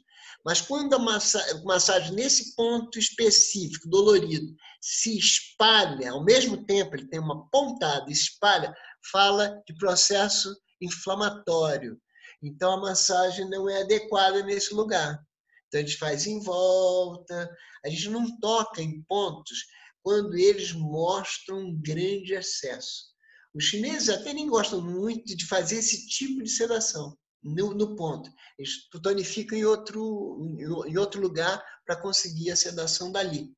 Aí é um processo mais de consultório mesmo, que precisa dar uma explicada. A Giselda de Alcântara fala se você pode falar um pouco da circulação, sexo e vaso da concepção. Sim. Então, esses dois meridianos, que a circulação sexo hoje em dia mudou de nome, chama pericárdio. Então, e o triplo aquecedor, não é isso que ela perguntou? Não, ela falou circulação e sexo e vaso da concepção. Ah, tá. Então, não. O vaso da concepção, junto com o vaso governador, que é o das costas, são os dois meridianos centrais. Esses dois meridianos, eles formam o que os chineses chamam de pequena circulação, ou circulação de emergência. Quando a vida era um pouco mais simples, esses dois meridianos centrais só tinham circulação de energia quando havia algum desequilíbrio dos demais meridianos. Então, meridianos reguladores. Né? A pequena circulação de energia reguladora da grande circulação. Já a circulação sexo, que é hoje chamado de pericárdio, ele faz par com o triplo aquecedor, que é o meridiano que regula a distribuição de calor pelo corpo. Na parte alta, que é do diafragma para cima, e que diz respeito aos pulmões e o coração. O aquecedor médio, que são todos os órgãos do metabolismo, da digestão, da alimentação e digestão. E o aquecedor de baixo, que são os órgãos de excreção, intestino grosso e bexiga, e mais o genital. Mas muito influenciado também esse triplo aquecedor pelo ânimo de vida, pelos seus projetos, por essa coisa de querer da vida. Então, o pericárdio, circulação sexo, também é um meridiano que está relacionado com vontade que eu tenho de viver bem. Então, se eu tenho ânimo para ver a vida, ou se eu estou esperando cair tudo no meu colo. Joguei na loteria, me inscrevi naquele concurso. Então, a pessoa está sempre esperando a vida resolver para ela. Não tem coragem. Ou quando aparece uma grande dificuldade, a pessoa sai pela tangente. O pericárdio é aquela membrana que envolve o coração. Então, é a ligação entre o batimento, que é uma função física, desde os primeiros dias da nossa vida até o último, o coração está batendo, com o ritmo desse coração. E esse ritmo é dado pelo nosso sistema nervoso, que é o que a gente está vivendo aqui agora e as influências. Né? Armando, mostra com todo respeito, onde fica o ponto de circulação e sexualidade 1. 1? Então, ele fica, na verdade, o P1, hoje é chamado de PE1. Ele fica ao lado do mamilo, aqui está o mamilo, fica ao lado do mamilo, e ele fica num espaço intercostal, entre costelas. Na mulher, você tem que puxar a mama para o lado para pegar lá nas costelas, naquela direção. Mas você não pode, no CS1 ou P1, você pressionar sobre as glândulas mamárias. Então, tem que ter cuidado. É um ponto delicado, um ponto que, às vezes, é muito usado para as lactantes, quando a mulher está amamentando. Então, esse ponto daí é um ponto utilizado, como o ponto estômago 16 também, que é um ponto que fica um pouquinho acima do mamilo. Então, na hora do que a gente chama de febre de leite, a mama está enrijecida, o P1 e o estômago 16 são os pontos para tirar daquela situação ali, começa a sair primeiro o pus, para depois sair o leite novamente. Né? O Antônio Fernandes pergunta se tem alguma massagem para reduzir a pressão arterial. Então, pressão arterial, na minha opinião, está muito mais relacionado a água e sal do que propriamente uma massagem específica. Mas, então, pressão arterial, você vai no médico, o médico sempre vai dizer, tu come menos sal, coisa e tal, e toma esse remédio aqui. Normalmente, esse remédio aqui é um diurético para aumentar a sua enurese e, dessa maneira, baixar a pressão sanguínea. Mas, a meu ver, é falta de alegria. Sabe, a pessoa que pega a sua criança interna e guarda dentro de um baú. Então, os cardiopatas, em geral, são pessoas que encaram a vida com uma seriedade tamanha que fica uma pressão sobre ela mesma, uma pressão, hipertensão. Deu para entender isso? Quer dizer, a relação é como a pessoa se autopressiona. Mas o ponto coração 7. O ponto coração 7, que fica aqui bem nessa linha, né, na direção do dedo mínimo, logo aqui embaixo, tem uma pontinha óssea, é por dentro dessa pontinha óssea, nas duas mãos, o C7 é dos dois lados, é o ponto de sedação do pulmão. E isso, em geral, aplicando massagem no C7, há um abrandamento da hipertensão. Estou dizendo que corrige, estou dizendo que há um abrandamento, né, aqui pelo Zoom, é o que a gente pode buscar, um abrandamento da situação. Mas também diz respeito a um monte de circunstâncias da vida da pessoa para ela se livrar da hipertensão, não é da crise, para ela se livrar de vez da hipertensão. A alimentação é fundamental. Com uma boa alimentação, você sai da hipertensão. Com uma alimentação comum, você mantém e agrava. Principalmente se gostar de botar salzinho na comida. Sabe sal? Saleiro do restaurante, está sempre livre. E aqui, gases e azia, como equilibrar? Gases e azia é mastigação. Se você mastiga lento e não mistura líquido com alimento sólido, os gases vão diminuir bastante. Tá? Agora, quando come rápido, quando come de qualquer maneira, sabe aquele sanduíche que você comeu para matar a fome? Então, aí, bastante gás. E algumas combinações. Você tem que descobrir o que o seu organismo gosta. Naqueles dias que você está mais animado e naqueles dias que você está mais desanimado. Você tem que aprender um pouco o que o seu organismo está pedindo para você. Isso é nítido. Mas, claro, pode melhorar numa sessão de massagem? Pode. O massagista sofre um pouco, mas pode. Né? Porque, na verdade, a proposição é expelir mesmo os gases. À medida que vai expelindo, você vai se tornando mais agradável dentro do seu corpo. Mas se você for produzir de novo, e estou falando isso na grande média. Claro que existem casos específicos de algumas disfunções específicas do corpo da pessoa, e aí vem trazer um agravo nessa situação. Estou falando de modo geral, né? Muito bem. Eu quero que vocês, todos que estão ouvindo agora o Armando, que coloquem no nosso chat o que vocês acharam, seus depoimentos sobre essa nossa live, dizendo que todo domingo nós vamos estar aqui, não é, nós estamos chamando esse programa de Talking Stick, que é o bastão que fala, o bastão da palavra. Então, todos os domingos às 6 horas. E fica aí o Armando para uma consideração final. Posso dar uma diquinha antes, que eu me relembrei hoje? Hoje eu estava falando com o Armando, uma dica boa para vocês massagearem, de uma forma de também cuidar da sua beleza. Pentear o cabelo 3 vezes por dia, com pente. Com pente. Com pente. Você vai passar assim 3 vezes por dia, assim, uns 5 minutos, um pouquinho mais. Sabe por quê? Porque aqui na cabeça tem uns 40 pontos que representam quase o corpo inteiro, fora os extras, né, Armando? Isso mesmo. Então, já que você vai fazer isso, vai dar um tapa no seu cabelo todo dia, passa o pente legalzinho ali para deixar tudo bonitinho e já vai fazer uma massagem também na cabeça, nos pés, essas coisas todas, né, que vai ajudando também nesse momento. Suas considerações finais, Armando, para a nossa live. Então, eu vou terminar esse nosso encontro, que me deixou muito feliz de estar aqui, né? Ainda mais com esse meu amigo de tantos anos e com um público assim que, né, prestigiou. Agradeço muito a cada um. E acho assim que para a gente fazer um uso melhor do nosso corpo e da nossa saúde, é necessário um tempo que a gente gasta conosco mesmo. E esse tempo não é só colocando a roupa. O Léo deu a ideia do pente no cabelo, isso é só para quem tem, eu não vou usar o pente. Mas quando você tem o pente, você vai se pentear bastante, porque esse cuidado é um cuidado a mais que você tem com você. Senão você fica achando que para cuidar do cabelo é só lá no cabeleireiro. E cuidar do cabelo tem a ver com a alimentação da gente também. E claro que se você estimula fora, você também acaba estimulando dentro.